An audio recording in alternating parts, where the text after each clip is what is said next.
seconds.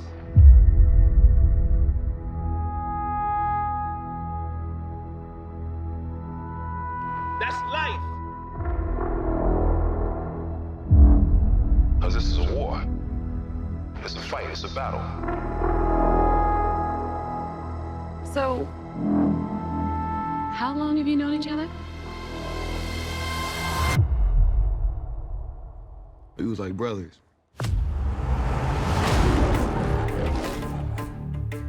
When Dame came back, the past came back too.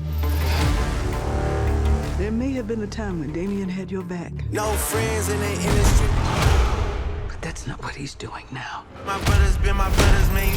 They no killing me a fact.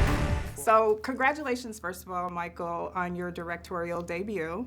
How was that experience for you being in front of the camera and behind? It was amazing. You know, I think it was very challenging. One of the harder things I ever had to do in my life. But you know, I think it was something that all roads of my personal and professional life kind of led to this one moment, and I never felt more alive. It was awesome. I noticed my favorite cinematic moment was towards the end. It seemed like there was a contrast between Dame and Adonis. Mm-hmm. There was the dark with Dame and then the light with Adonis. Was that done purposefully, and why you decided to make that choice? You mean shorts? Just the visual choice?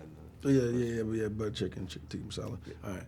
I think we represent two different sides of the coin. You know, two different sides of the conversation. So I think there's, you know, obviously an energy and a tone that Dame's coming with a pain that he's coming with, and I think there's a it's Creed, you know. There's a rising of the ashes, you know what I'm saying, of Adonis, you know, that we needed, you know, him to have in that last fight. But ultimately, it was about these two guys understanding each other and communicating, you know what I'm saying, and in that last fight, so we can have space for accountability, you know what I'm saying, towards the end of the film. So yeah, that was all intentional. With you, Jonathan, I love your expression. You give it to me in the screen. I always see like so much energy and so much intensity. And there was a little dance that you and Michael had to do with us. So what was the training that was involved for you to kind of get it the way perfectly you did? Wow. Do you mean you talking about the actual physicality of it? Yeah, the physicality. You were in there.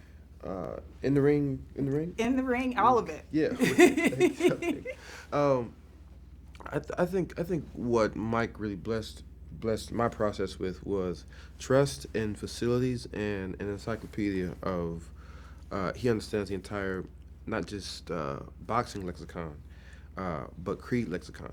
You know, we have many chats where he's like, "It's this," and when anybody tells me it's this, I go, "Okay, great. You just saved me a lot of time." You know what I mean? But there were also a lot of places where he was like, "Yeah, I trust your instincts." Something he said to me a lot. You know, I trust your instincts. You know, you just go ahead. And as far as the facilities that he allowed me to have, we shared a boxing coach, you know, Rob Sally, who built me from the ground up. You know, and one of the things he said to me is people fight the way they live.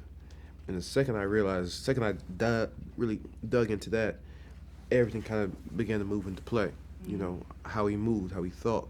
You know, and I'll conclude. But the other thing he blessed me with was a brother named D'Lo, who had spent time, you know, on the inside and understood the mentality, you know, and the mindset of someone who was incarcerated, you know. And so to marry those two ideas, you know, with his leadership and direction, and then to be given the permission to say, okay, you got all that, now do it your way. You know what I mean? Was just so much freedom. Yeah. Yes, I absolutely loved it. I thoroughly enjoyed it.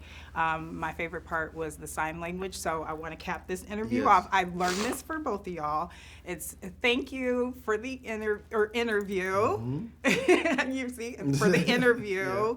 Yay, we're finished. Hey, okay. Yes. All right, thank you. Yeah. That's perfect. Have a good one, guys. See you, awesome. All right, nice meeting you.